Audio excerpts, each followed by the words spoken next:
Where do you think temptation comes from? I think it's a basic, fundamental element of human nature. Well, you're deep, man. I don't have a clue. That's a good question. It's just, it's a basic survival desire, I think, in a lot of us. The desire for food, desire to reproduce. But in our society where everything's so accessible, you can kind of build up too much access to the things that tempt you. Tell me where you think temptation comes from. Where do I think it comes from? Oh, you want me to say Satan? Tell me 3 things that people are really tempted with. Money, greed, and sex. Money and power. Sex. Greed. Cheating, maybe. Sex, drugs, and rock and roll. Fame, money, gender.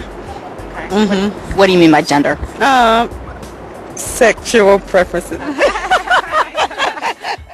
What do you think are some of the things that people can do to effectively resist temptation? Oh, that's a hard question to ask. That's a hard question to answer.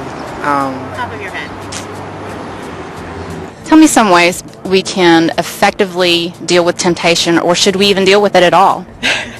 I think that it's up to each individual to decide what's important to them and to set goals and standards for themselves. Deal with it is to, I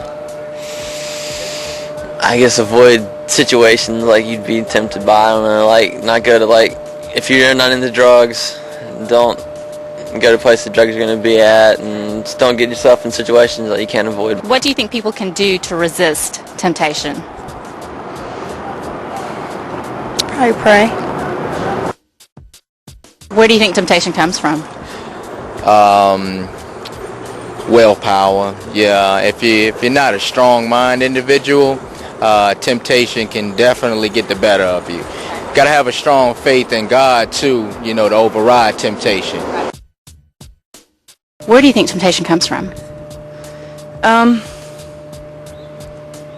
I think people try and they're looking for something more, or they have this desire that needs to be fulfilled, and they see these things that they think will be able to fulfill that, but so maybe to fill a void.